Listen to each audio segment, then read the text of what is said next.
এখানে ঘটনা আছে, বর্ষিসা নামক এক দরবেশ ছিল। এই বর্ষিসা দরবেশ মানে খুব নিবিড়ভাবে আল্লাহ ইবাদত করত। তাফসীরকারকরা বলেন যে তিনি একাধারে 70 বছর পর্যন্ত আল্লাহর ইবাদত করেছেন নিবিড়ভাবে। তো শয়তান তার যে দলবল আছে তাদেরকে ডেকে বলে যে বর্ষিসার ব্যাপারে তো আমি কোনো সুফল পাচ্ছি না, কোনো লোক তার বিরুদ্ধে কাউকে পাঠিয়ে আমি কোনো সুফল পাচ্ছি না, তোমরা কি বলো আমাকে। তখন আবিয়াস গ্রুপের এক শয়তান সে বলল যে বিষয়টা আমাকে দায়িত্ব দেন, আমি এটা দেখব, আমি এটা করতে পারবো।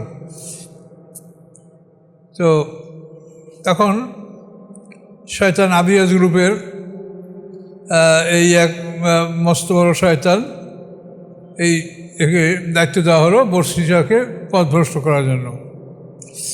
এখন এ যাইয়া বর্ষিসার গির্জায়, মানে খ্রিস্টানদের যেটা নিয়ম, মাথা মাঝখান থেকে এখান থেকে কামায়, দুই দিকে চুল থাকে, তো এইভাবে মাথা কামাইয়া একেবারে পুরা খ্রিস্টান সেজে ওদের ইবাদতখানায় ঢোকার জন্য উনি অনুমতি চাচ্ছেন। যে আমাকে অনুমতি দেন, আপনার কাছে আমি থেকে ইবাদত করব, এটা আশা করে আসছি। কিন্তু বর্ষিসা রাজি হলো না। রাজি না হয় উনি ওনার ওই বারান্দায় ওখানে বসে ইবাদত করতে শুরু করলেন। এখানে কতদিন সে ইবাদত করেছেন, কোনো রাতে 40, কোনো রাতে 70, এরকম ইবাদত করার পরে শেষ পর্যন্ত বসিয়া চিন্তা করলো যে এই লোকটা যখন এইভাবে ইবাদত করছে, আমার কাছ থেকে যাচ্ছে না, এই লোকটাকে আমি স্থান না দিয়ে তাকে যে দূরে রাখছি, এটা আমার জন্য ভুল, কাজেই তাকে আমার কাছে স্থান দেওয়া উচিত। এবারে দরজা খুলে বলছে, ভাই আপনার সাথে আমি এতদিন যেটা করেছি এটা আমি করতে চাই না, আমি আপনার সাথে ভালো ব্যবহার করতে চাই। তো কি যে আপনার সাথে আমি ইবাদত করব, এই যে আমার কাজ, আর কিছু না। এখন এভাবে ইবাদত করতে করতে এখন সে ইবাদত এমনভাবে করতেছে যে ওই যে বর্ষিসাও তো মানুষ, ওর তো ঘুম আছে, নিদ্রা আছে, তারপরে স্বাভাবিকভাবে মানুষের যে প্রাকৃতিক ডাক আছে, ন্যাচারাল কল আছে, সেগুলো তো তার মধ্যেও আছে। কিন্তু ওই যে বর্ষিসা শয়তান, ওর মধ্যে তো এগুলি নাই। আর ও দেখা যায় যে এমনভাবে ইবাদত করছে যে সারা রাত ইবাদত করে যাচ্ছে, সারা রাত নামাজ, এই নামাজে আর কোনো ত্রুটি নাই। আর বর্ষিসার মনে সন্দেহ জাগলো যে এই লোকটা তাহলে আমার সাথে ভালো, আমার সাথে অনেক বড় সাধক। তো ওই লোকটা তো খুব মানে তার মনে তার একটা ভক্তি শ্রদ্ধা সৃষ্টি হয়ে গেল। এখন শয়তান যখন দেখলো যে বর্ষিসার অন্তরে তার একটা ভক্তি শ্রদ্ধা সৃষ্টি হয়ে গেছে, তখন শয়তান বলল যে আমার তো এরকম আপনার মতো আরও বিভিন্ন জায়গায় আমার বন্ধু বান্ধব আছে, সেসব জায়গায় তো আমাদের যেতে হয় মাঝে মাঝে, তো আমি আপনার এখন স্থান ত্যাগ করে আমি আমার বন্ধু বান্ধবের জায়গায় অন্য একটা জায়গায় আমি যাব। এখন ওই বর্ষিসা তাকে যেতে দিতে চায় না, যে না আপনি আমার এখানে থাকেন, আরও যে না আমি থাকবো না, আমাকে যেতেই হবে, আমাকে যেতেই হবে। তো এখন শেষ পর্যন্ত যদি একেবারেই আপনি না ছাড়েন, তা আপনাকে আমি কিছু দোয়া কালাম শিখিয়ে দেবো, এইটার বরকতে আপনার অনেক কিছু হবে, আপনি এরকম কিছু দোয়া কালাম আপনাকে শিখিয়ে দিতে পারবো। তো ও রাজি হলো শেষ পর্যন্ত, যে উনি যখন আমার সাথেও বড় উনি আল্লাহ, তো তার কাছ থেকে কিছু দোয়া কালাম শিখতে আমার অসুবিধা কোথায়, উনি রাজি হয়ে গেলেন। দোয়া শিখাই দিল এবং বলল যে কোনো রুগী যদি আপনার কাছে আসে, আপনি এই দোয়া পরে ফুঁক দিলেই রুগী ভালো হয়ে যাবে। এভাবে কিছু দোয়া শিখিয়ে দিলেন। শিখিয়ে দিয়ে উনি বললেন যে ঠিক আছে আমি যাচ্ছি, আবার হয়তো দেখা হবে। তো এখন এভাবে সে চলে যাচ্ছে। চলে যাওয়ার পরে এখন ওই যে শয়তান, ও মানুষের মধ্যে ঢুকিয়া রুগী বানাচ্ছে, কার মধ্যে ঢুকিয়া কথা বন্ধ হয়ে যাচ্ছে, কারো মধ্যে ঢুকিয়া হাত পা বাঁকা হয়ে যাচ্ছে, কোনো রকম কোনো সুবিধা হয় না। শেষ পর্যন্ত কী করা যাবে? তো শেষ পর্যন্ত ওই যে শয়তান, ও একজন চিকিৎসকের ব্যাস ধরিয়া মানুষের কাছে আইসা বলে যে আমি তো একসাথে পারছি না, তো এটা বর্ষিসার কাছে যদি আপনারা যান সে এইটার ব্যবস্থা করতে পারবে। কারণ বর্ষিসার কাছে গেছে, আর বর্ষিসা যেই ফুঁদেছে তাই ভালো, তার কারণে তো শয়তানের কাণ্ড সব। ওই শয়তানের রুগী বানাইছে আর চিকিৎসা শয়তানের হাতে। এই যখন ফুঁক দিছে রুগী ভালো। এখন তো এইভাবে বর্ষিসার কাছে খুব রুগী আসতেছে, সমস্যা মানে খুব বড় সমস্যা সৃষ্টি হয়ে গেল। এখন এইভাবে হতে হতে এখন বর্ষিসার ইবাদত বন্দিগি অনেকটা কমে গেল। এই রুগী দেখা, বিভিন্ন অঞ্চল থেকে রুগী সৃষ্টি হয়।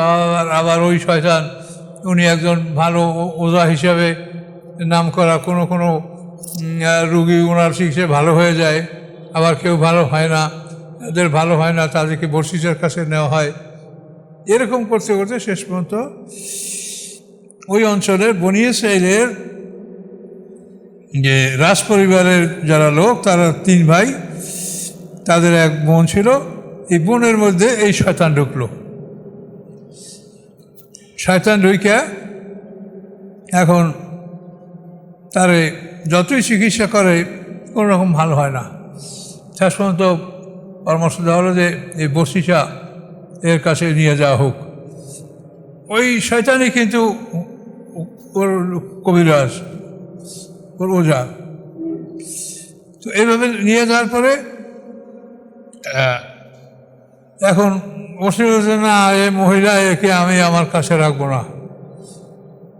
তো শেষ পর্যন্ত ওরা বুদ্ধি দিল, ওই শয়তানি বুদ্ধি দিল যে এই কাজ করেন, আপনারা এই মেয়ের লোকটাকে ওর পাশে রাইখে দেন, পাশের রুমে একটা করে আপনাদের ধন সম্পদ আছে, একটা জায়গা করে রাইখে দেন, সেখানেও থাকুক। তারপর এই বর্ষিসা হুজুর তার দোয়ায়, তার ফজিলতে তো ভালো হয়ে যাচ্ছে, তো হয়তো উনি দেখিয়া তার মন ভালো হবে, ওনার বা মনে এটা বলবে যে তার এই চিকিৎসা করি, এটা হলে সে আস্তে আস্তে ভালো হয়ে যাবে। এখন ওইখানে রাইখা চলে গেছে 3 ভাই। এখন রুগী তো সৃষ্টি করে এই শয়তানে। এখন ওই শয়তানে এমন সময় রোগ সৃষ্টি করে যখন বর্ষিসার প্রকৃত ইবাদতের একটা সময়। এই সময় এমন হাউ হাউ করে একেবারে চিৎকার করে এই বেহুশ হয়ে পড়ছে, এই হাত ব্যাকা হয়ে গেছে, এই চোখ বন্ধ হয়ে গেছে এইভাবে। তো এখন ওই বর্ষি মন করে, হারে হায়, এখন একটা মানুষের আমি এটা চিকিৎসা করবো না, চিকিৎসা করতে গেল। তো তারা চিকিৎসা করার পরে তো শয়তানের চিকিৎসা ভালো হয়ে গেল। এইভাবে যখনই সে ইবাদত করার মধ্যে একটা গভীর একটা অবস্থার মধ্যে থাকবে, তখনই ওই শয়তান ওকে দেওয়া ডিস্টার্ব করে। এবং হতে হতে এখন অবস্থাটা এমন হলো যে বসেছে যখন তার কাছে তাকে চিকিৎসা করার জন্য যায়, সবই তো শয়তানের বুদ্ধি, তখন শয়তান তাকে পরামর্শ দিল, সে আস্তে নিজে উলঙ্গ হয়ে যেত। একটা কুমারী মেয়ে এবার উলঙ্গ হয়ে যাওয়া একটা পুরুষের কাছে, এটা নিশ্চয়ই একটা কঠিন ব্যাপার। এই হওয়ার পরে শেষ পর্যন্ত তাকে ওইভাবে মানে সে এমনভাবে আচরণ করতে লাগলো যাতে ওই নারীর কাছে সেই পুরুষটা আকৃষ্ট হয় এবং তার সাথে তার একটা অবৈধ সম্পর্ক সৃষ্টি হয়। এইভাবে একটা অবস্থা সৃষ্টি হয়ে গেল। আর ঠিক এইভাবেই সে যখন গভীর ইবাদত করায় লিপ্ত হইত, তখন ওই মেয়ের একটা এই অবস্থা সৃষ্টি হয়ে যেত। এইভাবে শুরু হইত। তো শেষ পর্যন্ত সে ওই বর্ষিসা ওই নারীর সাথে এইভাবে অন্যায়ভাবে মানে তার সাথে খারাপ সম্পর্ক সৃষ্টি করলো। সৃষ্টি করার পরে এখন এইভাবেই তাদের মধ্যে একটা খারাপ সম্পর্ক চলছে। বেশ কিছুদিন পরে দেখা গেল ওই মহিলা গর্ভবতী হয়ে গেছে। গর্ভবতী হয়ে যাওয়ার পরে এখন সমস্যা। তো এখন কী করা যাবে? যে কোনো বুদ্ধি তো আর নাই, কোনো বুদ্ধি তো আর আসে না। তখন ওই দরবেশ যে শয়তান, তাকে ও আসে, এই তুমি বনি ইসরাইল আরামদের মারির জাত সব নষ্ট করছো, তুমি সব ধ্বংস করে ফেলেছো, তুমি সব শেষ করে ফেলেছো, হুজুর আমি কি করবো কি তুমি, তোমার আমি কি বলবো, তুমি কি করবা? ওকে মাইরা ওই পাহাড়ের পাশে গর্ত করে পুঁতে রেখে দাও। এখন ওই শয়তানের পরামর্শে ওই মেয়েটাকে মাইরা পাহাড়ের পাশে এক জায়গায় পুঁতে রেখে দিল। রেখে দেওয়ার পরে এখন ওই যে 3 ভাইয়ের বোন, সেই ভাইরা আসে কই আমাদের বোন কোথায়? আমি কিছু বলতে পারি না, তারে বোধহয় শয়তানেরা নিয়েই গেছে, বড় বড় শয়তান তার পিছনে, শয়তান তাকে নিয়ে গেছে, আমি তা রক্ষা করতে পারছি না। তো এখন এইভাবে ওরা মনে করে যে হয়েই গেছে, কেন বসিসার উপরে কোনো খারাপ চিন্তা করার মতো ক্ষমতা তাদের নাই, হয়ে গেল। এরপরে বড় ভাইকে স্বপ্ন দেখায় যে তোমার বোনকে এই বসিসা তার সাথে অবৈধ সম্পর্ক করে তাকে গর্ভবতী করেছে এবং সে এইভাবে গর্ভবতী অবস্থায় তাকে হত্যা করে তাকে ওই পাহাড়ের কিনারায় গর্ত করে রাখছে, আর ওইখানে কাপড় বাইর করে রাখছিল, শয়তানি করে একটু কাপড় বাইর করে রাখছিল যাতে খুঁজে জায়গাটা পায়। প্রথম রাইতে বড় ভাই স্বপ্ন দেখছে, স্বপ্ন দেখে বড় ভাই মনে করে যে এটা হইতেই পারে শয়তানের কিছু, এটা আসলে কিছু না। পরের রাত দ্বিতীয় ভাই ওই স্বপ্ন দেখে, তখন সে মনে করে যে এটা শয়তানের পক্ষ থেকে হইতে পারে। তৃতীয় রাতে ছোটো ভাই স্বপ্ন দেখে ওই একই স্বপ্ন। এখন দেখার পরে ওরা 3 ভাই একত্রিত বলে যে বড় ভাই বলে আমি তো এরকম স্বপ্ন দেখছি, মেজো ভাই বলে আমিও তো এরকম দেখছি, ছোটো ভাই আমিও তো এরকম দেখছি। এখন তারপর ওরা বিশ্বাস করতে পারে না যে সে বর্ষিসার আবেদ দরবেশ সে এত বড় একটা অপরাধ করতে পারে না, বিশ্বাস তারা পারছিল না। এরপরে তাদেরকে কী করলো, ওই কবিরাজ উনি ওই নিজে যে ওজা মানে সেই ওজা সাইজে তাদের কাছে আসলো, এসে বললো যে তোমরা বিশ্বাস করো না, তা আমার সাথে চলো, আমি দেখাচ্ছি। তার কাপড় সেখানে চিহ্ন পরে আসে, কাপড়ের চিহ্ন পরে আসে, সেখানে তোমরা খুঁজে পাবে। তারপর যাইয়া সেখানে তারা পাইল, পাওয়ার পরে তারা বর্ষিসাকে গির্জায় ধরিয়া মাইরিয়া পিটিয়া বাইন্দিয়া তারা বিচারের জন্য নিয়ে গেল। এখন বিচারের জন্য নেওয়ার পরে আনোয়ার তো আর কোনো উপায় নেই, তো বুদ্ধি নেই, কী করবে আর। শেষ পর্যন্ত ওই মানে শয়তান ওই ভালো ওজা সাইজা এসে ওকে গালিগালাজ করছে, মন্দ বসাই, তুই বেয়াদব, তুই এই করছো সেই করছো, তুই সর্বনাশ করছো, হ্যাঁ এখন তুই যদি আমার কথা শোনো তাহলে তোরে আমি মুক্তি করতে পারবো, এদেরকে সব মানে অন্ধ করে দেবো, চোখ বন্ধ করে দেবো, সবার চোখ থাকবে না, তখন তুই ফাঁকে চলে যাবি, এটা আমি করে দেব। তাই কী করতে হবে, যে তুই আমাকে একটা সেজদা করবি। তো বলে আপনাকে আমি সেজদা করবো কেমন, আমার তো হাত পা বাঁধা, কেউ ওই অবস্থায় সেই মাথা নোয়াই আমাকে সেজদা করবি, সেজদা করার পরেই আমি দেখবি ওদের সব বন্ধ করে দেব, ওরা কিছু দেখতে পাবে না, তখন তুই আমাকে এইভাবে সেজদা করবি, তখন এইভাবে হয়ে যাবে, তুই পালাই যাবি, আর ওরা দেখবে যে তুই নাই, এটা দেখতে পাবে তারা। এই কথাটা এখানে আল্লাহ বলছেন স্কলার লেসানি উকফুর, সে মানুষকে বলে, শয়তান মানুষকে বলে উকফুর, কুফুরি করো, আলাম্মা কাফারা, অথবা মানুষ যখন কুফুরি করলো কলা, তখন শয়তান বলে ইনি বারিউ মেনকা, আমি তোমার থেকে অসন্তুষ্ট, ইনি আকাফুল্লাহ রব্বুল আলমিন, আমি রব্বুল আলমিনকে ভয় করি। এভাবে শয়তান যখন উনি সেজদা করলো তখন বলল যে বাস তোমার এইটাই কর্তব্য ছিল, কাজী তোমার উপরে আমি এই কর্তব্য সমাপ্ত করে আমি বিদায় হলাম, আমার আর কিছু করার নেই। এটি হলো শয়তানের কথা, ইন্নি আকাফুল্লাহ রব্বুল আলমিন, আমি রব্বুল আলমিনকে ভয় করি। শয়তানের কথা কিন্তু এটা।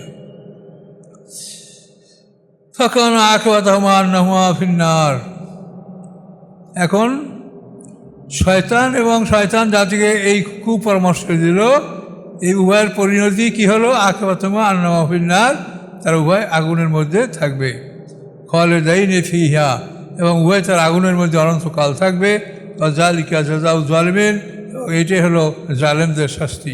সম্মানিত সুধীমণ্ডলী, আমরা সূরা হাশরের 11 নম্বর আয়াত থেকে এখন আলোচনা শুরু করব ইনশাআল্লাহ। আউযু বিল্লাহি মিনাশ শাইতানির রাজিম, বিসমিল্লাহির রহমানির রহিম। আলাম তারা ইলাল্লাযীনা নাফাকু ইয়াকুলুনা লিইখওয়ানিহিমুল্লাযীনা কাফারু মিন আহলিল কিতাব লা ইন উখরিজতুম লানাখরুজান্না মা'আকুম ওয়ালা নুতিউ ফীকুম আহাদান আবাদা ওয়ালা ইন কুতিলতুম লানানসুরান্নাকুম আল্লাহু ইয়াশহাদু ইন্নাহুম লাকাযিবুন। মুনাফিক চরিত্র সম্পর্কে আল্লাহ তাআলা এখানে আমাদেরকে নির্দেশনা দিচ্ছে যে মুনাফিক চরিত্রটা কেমন। আল্লাহ বলেন, আলাম তারা ইলাল্লাযীনা নাফাকু, আপনি কি দেখেন না তাদের প্রতি হে রাসূল সাল্লাল্লাহু আলাইহি সাল্লাম যারা মুনাফিকি করেছে। ইয়াকুলুনা লিআনফুসিহিম ইয়াকুলুনা লিইখওয়ানিহিমুল্লাযীনা কাফারু মিন আহলিল কিতাব, তারা বলে তাদের ভাইদের উদ্দেশ্যে। কোন ভাই? আল্লাযীনা কাফারু মিন আহলিল কিতাব, আহলি কিতাবদের মধ্যে হতে যারা কুফরি করেছে সেই ভাইদের সম্পর্কে তারা বলে, লা ইন উখরিজতুম লানাখরুজান্না মা'আকুম, যদি তোমরা বের হও তা আমরাও তোমাদের সাথে বের হয়ে যাব। ওয়ালা নুতিউ ফীকুম আহাদান আবাদা, আমরা তোমাদের ব্যাপারে কারো অনুকরণ করব না। ওয়ালা ইন কুতিলতুম, যদি তোমাদের বিরুদ্ধে লড়াই করা হয় লানানসুরান্নাকুম, আমরা অবশ্যই তোমাদের বিরুদ্ধে লড়াই করব। আল্লাহু ইয়াশহাদু ইন্নাহুম লাকাযিবুন, আল্লাহ সাক্ষী দিচ্ছেন যে আল্লাহ সাক্ষী দিচ্ছেন যে ওরা মিথ্যাবাদী, ওরা যে কথা বলে এগুলো কিছু ওরা করবে না। এই ঘটনা হচ্ছে ইহুদি বনু নজির, মদিনায় 3 দল ইহুদি ছিল। ইহুদি বনু কায়নুকা, এরা বদরের যুদ্ধের পরপর বহিষ্কার হয়েছে। তারপরে বনি নজির, এটা উহুদের যুদ্ধের পরপর এরা বহিষ্কার হয়েছে। তারপর বনি কুরাইজা, এইটা সর্বশেষ খন্দকের যুদ্ধের পর তারা মদিনা থেকে বহিষ্কার হয়েছে। তো এইটা ইহুদি বনু কুরাইজা সম্পর্কে কথা। তো এই বনু কুরাইজাকে আল্লাহ রসুল একটা চিঠি দিয়েছিলেন মুহাম্মদ ইবনে মুসলিম আনসারীর মাধ্যমে, যে সেই চিঠিতে আল্লাহ রসুল বলেছিলেন যে ইহুদি বনু নজির যারা এই দুর্গে আসে, জোহরা নামী অঞ্চলে, মদিনা অঞ্চলে আসে, তারা যেন 10 দিনের মধ্যে বের হয়ে যায়। তো তখন তাদের উপায় ছিল না যে তারা আল্লাহ রসুলের কথার বিরুদ্ধে কিছু করবে, এরকম ক্ষমতা তাদের ছিল না। কিন্তু তখন আব্দুল বিন উবাই মুনাফিক, সে তাদেরকে এই সাহস দিল যে তোমাদেরকে যদি তোমাদেরকে বের করা হয় আমরা তোমার সাথে বের হব, কারো কথা শুনবো না। তোমাদের যদি লড়াই করা হয় তা আমরা তোমাদেরকে সাহায্য করব। আল্লাহ সাক্ষী দিচ্ছে যে ইন্নাহুম লাকাযিবুন, যে ওরা মিথ্যাবাদী, ওরা এগুলো কিছুই করবে না। তো পরে ওরা এই আল্লাহ রসুলের যে চিঠি 10 দিনের জন্য আল্লাহ রসুল তাদেরকে সময় দিয়েছিলেন যে এর মধ্যে তোমরা বের হও, তারা বের হয়েছিল না। এই জন্য আল্লাহ রসুল পরে ইহুদি বনু নজির এদেরকে আল্লাহ রসুল অবরুদ্ধ করেন এবং এদেরকে বহিষ্কার করা হয়।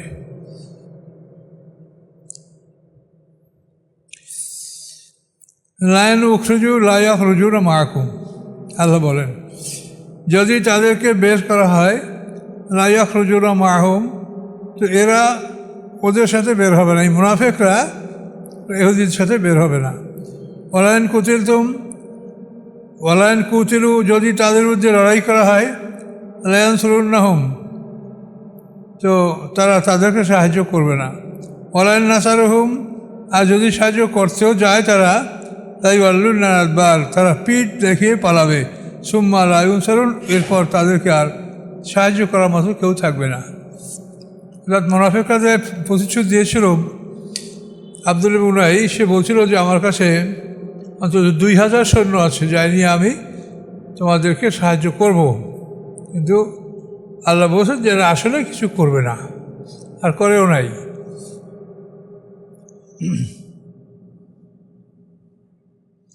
লান্তুম আসাদ্দু রুবাতান ফি সুদুরহিম, আল্লাহ বলেন তোমরা অনেক ভয়ের বিষয়, অনেক কঠিন ভয়ের বিষয় তোমরা তাদের অন্তরে মেনাল আল্লাহ চেয়েও, আল্লাহকে যা ভয় করে তা সে তোমাদেরকে বেশি ভয় করে ওরা। জালিকা ইয়া, এই জন্য বেয়ালনাম কমুল্লাহ কহুল, তারা এমন একটা জাতি যে তারা বোঝে না যে সাহায্য কোথার থেকে আসবে, এটা তারা বোঝে না। লায়ু কাতিলুকুম জামিয়া, তারা তোমাদের বিরুদ্ধে লড়াই করতে পারবে না ইল্লাফি কোরা মুহাসসানা, ব্যতীত দুর্গ সুরক্ষিত, সুরক্ষিত দুর্গ ব্যতীত তোমাদের বিরুদ্ধে তারা লড়াই করতে ক্ষমতা রাখে না। এমন লড়াই যুদ্ধের, অথবা কোনো প্রাচীরের আড়াল থেকে লড়াই করবে, খোলা মাঠে তোমাদের সাথে লড়াই করতে তারা সাহস করবে না। বাসুম বাইনম সাদিদ, তাদের মধ্যে নিজেদের ঝগড়া আসে অনেক। তাহাসুম জামিয়া করবুম সাত্তা, তোমরা তাদেরকে মনে করো যে তারা সবাই একত্রিত আসে, কিন্তু তাদের অন্তরগুলি বিভিন্নমুখী, তাদের অন্তরগুলি এক নয়। জালিকা ইহা, এজন্য বেয়ান্নাম কওমুন লা ইয়াকিলুন, তারা এমন একটা জাতি যে তারা জ্ঞান রাখে না। কামাসালিল লাযিনা মিন ক্বাবলিহিম কারিবা, যেমন ছিল তাদের অবস্থা যারা এদের অল্প আগে বিদায় হয়েছে, এদের অল্প আগে বিদায় হয়েছে ইহুদি বনু কাইনুকা, বদরের যুদ্ধের পরপরই। এরা হলো উহুদের যুদ্ধের পর এদের এই মদিনা শহর থেকে বহিষ্কার, দ্বিতীয় দল ইহুদি। তো কামাসালিল লাযিনা মিন ক্বাবলিহিম, যেমন দৃষ্টান্ত তাদের গেছে যারা এদের পূর্বে ছিল। জাকু আবাল আমরিহিম, তারা তাদের কাজের স্বাদ ভোগ করেছে। আলাম আযাবুন আলিম, তাদের জন্য রয়েছিল বেদনাদায়ক শাস্তি। কামাসালের শয়তানে, যেমন বলে শয়তান, ইজ কলাল ইনসানে, যখন সে শয়তান মানুষকে বলে উকফুর, কুফুরি করো। আরাম্মা কাফারা, অথবা যখন মানুষ কুফুরি করে, কলা ইন্নী বারিউ মিনকা, আমি তোমার থেকে বেজার। ইন্নী আকাফুল্লাহ রব্বুল আলামিন, আমি আল্লাহ রব্বুল আলামিনকে ভয় করি। কুফুরি করতে বলে, কুফুরি করলে বলে আমি তোমার এ সম্বন্ধে কিছু জানি না, আমি আল্লাহর পরে আমি ভয় করছি, আল্লাহ রব্বুল আলামিন আমার উপরে শাস্তি দিতে পারে, আমি আল্লাহকে ভয় করি, আমি এগুলো কিছু জানি না। এভাবে শয়তানে কাজ করে। আউযু বিল্লাহি মিনাশ শাইতানির রাজিম, বিসমিল্লাহির ইয়া আইয়ুহাল্লাযীনা ইত্তাকুল্লাহা ওয়াল তানজুর নাফসুম মা কদ্দামাত লিগাদ, আল্লাহ বলেন হে ঈমানদারগণ, তোমরা আল্লাহকে ভয় করো। ওয়াল তানজুর নাফসুন, এবং মানুষ যেন দেখে মা কদ্দামাত লিগাদ, সে আগামী দিনের জন্য সে কী আল্লাহর কাছে প্রেরণ করেছে।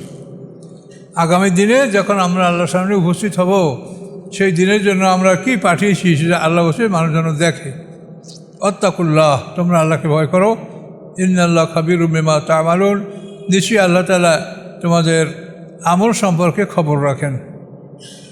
ওয়ালা তাকুনু কাল্লাযিনা নাসুল্লাহ, তোমরা হও না তাদের মতো যারা আল্লাহকে ভুলে গেছে। আনসাহুম আনফুসাহুম, আল্লাহ তাদেরকে ভুলে গেছেন। তারা আল্লাহকে ভুলে গেছে, আল্লাহও তাদের থেকে ভুলিয়ে দিয়েছেন, যে আল্লাহকে যারা স্মরণ তারা না করতে পারে। উলাইকুল ফাসিকুন, এবং এরাই হচ্ছে প্রকৃত ফাসেক। ফাসেক, জালেম, কাফের একই অর্থে ব্যবহার হয়। লা ইয়াস্তাবি আসহাবুন নার ওয়া আসহাবুল জান্নাহ, সমান নয় আসহাবুন নার ওয়া আসহাবুল জান্নাহ, জান্নাতবাসী এবং জাহান্নামবাসী এই দুইটা দল সমান নয়। আসহাবুল জান্নাতুল ফায়েজুন, জান্নাতের অধিবাসী যারা, তারা জয়যুক্ত হবে।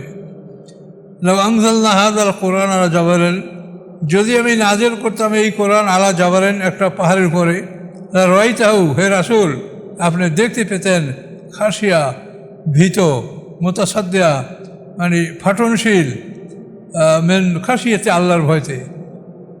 আমি যদি এই কোরআনকে পাহাড়ের উপরে নাজিল করতাম, আপনি পাহাড়কে দেখতেন যে পাহাড় ভীত এবং সে ফাটনশীল আল্লাহর ভয়। তেলকাল আমসালুল আযওয়ালিন নাস, আল্লাহ বলেন এই নিদর্শন আমি বর্ণনা করছি ওই মানুষের জন্য, লাআল্লাহুম ইয়াতাফাক্কারুন, যাতে মানুষেরা উপদেশ গ্রহণ করতে পারে। হুয়াল্লাহুল্লাযী লা ইলাহা ইল্লাহু, তিনি আল্লাহ, লা ইলাহা ইল্লাহু, তিনি ছাড়া কোনো উপাস্য নাই। আলিমুল গায়বি ওয়াশ শাহাদা, তিনি জানেন গায়েব এবং দৃশ্য এবং অদৃশ্য সম্পর্কে। আলিমুল গায়বি ওয়াশ শাহাদা, তিনি জানেন অদৃশ্য সম্পর্কে আর শাহাদা এবং দৃশ্য সম্পর্কে। রহমানুর রহিম, তিনি রহমান এবং তিনি রাহিম। রহমান মানে তিনি সকলের প্রতি দয়ালু, আর রাহিম মানে তিনি মুমিনদের প্রতি দয়ালু। হুয়াল্লাহুল্লাযী লা ইলাহা ইল্লাহু, তিনি আল্লাহ, নাই কোন ইলাহ তিনি ছাড়া। আল মালিকুল কুদ্দুস, তিনি প্রকৃত মালিক। কুদ্দুস, তিনি পবিত্র। আসসালাম, তিনি শান্তি। আল মুমিন, তিনি আশ্রয়দাতা। মুহাইমিন, এবং তিনি তাদেরকে রক্ষাকারী। আশ্রয়দাতা এবং রক্ষাকারী মানে মানুষের অনেক সময় কাউকে আশ্রয় দেয়, রক্ষা করতে পারে না, কিন্তু আল্লাহ তাআলা আশ্রয়দাতা এবং তাকে রক্ষাকারী, দুটোই আল্লাহ দিতে পারেন। এই জন্য মুমিনুন এবং মুহাইমিন, তিনি আশ্রয়দাতা এবং রক্ষাকারী। আল আজিজ, এবং তিনি পরাক্রমশালী। আল জব্বার, এবং তিনি মহাক্ষমতার মালিক। আল মুতাকাব্বির, এবং তিনি অহংকারী। এই সব গুণগুলি আল্লাহর, এগুলি আল্লাহ ছাড়া এই গুণ কোনো মানুষের মধ্যে নাই। সুবহানাল্লাহি আম্মা ইউশরিকুন, পবিত্রতা আল্লাহ তাআলার উহা হতে যা আল্লাহর সাথে মানুষের শরিক করে, যা শরিক করা হয় তার থেকে আল্লাহ পবিত্র। হুয়াল্লাহুল খালিকুল বারি, তিনি আল্লাহ তাআলা, তিনি সৃষ্টিকর্তা, তিনি বারি, তিনি আদি স্রষ্টা। এই খালেক মানে সৃষ্টিকর্তার, বারি মানে আদি স্রষ্টা। খালেক হচ্ছে ধরেন আল্লাহ নারী পুরুষের মাধ্যমে মানুষ সৃষ্টি হয়েছে, খালক। কিন্তু এই মানুষটাকে আদি সৃষ্টি যখন আল্লাহ করছেন আদম আলাইহিস সালামকে, তখন সে কীভাবে সৃষ্টি করছেন? এটা হচ্ছে মানে আদি স্রষ্টা। তিনি খালেক, তিনি একটার থেকে আটটা সৃষ্টি করেন, তিনি আদি স্রষ্টা। তিনি মুসাব্বিরু, তিনি আকৃতি দান করেন। লাহুল আসমাউল হুসনা, এবং আল্লাহর রয়েছে অনেকগুলি সুন্দর সুন্দর নাম। ইউসাব্বিহু লাহু মা ফিস সামাওয়াতি ওয়াল আরদ, পবিত্রতা ঘোষণা করে আল্লাহর, যা কিছু আছে আকাশে, যা কিছু আছে পৃথিবীতে, সবাই আল্লাহর পবিত্রতা ঘোষণা করে। হুয়াল আজিজুল হাকিম, তিনি মহা আজিজ মানে মহাপরাক্রমশালী, এবং হাকিম এবং মহাজ্ঞানী। তিনি মহাজ্ঞানের মালিক এবং তিনি মহা ক্ষমতার মালিক। আমানতু বিল্লাহি, সূরাটা এখানে শেষ হলো। তো দোয়া করেন আমার জন্য, একটু দোয়া করেন সবাই। আমি তো সব অবস্থার মধ্যে আছি। আল্লাহ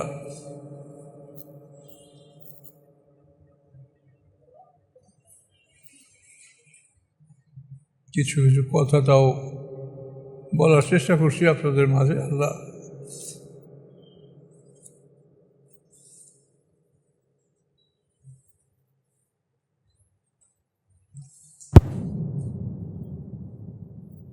আচ্ছা, এরপরে আমাদের আগামী সপ্তাহে একটা আলোচনা আরও আছে। এই আলোচনাটা হলো বর্ষিসার দরবেশের সম্পর্কে। আর একটা আলোচনা আছে, সেটা আমরা আবার আগামী সপ্তাহে আলোচনা করবো ইনশাল্লাহ। আমরা সূরা হাশর শেষ করলাম।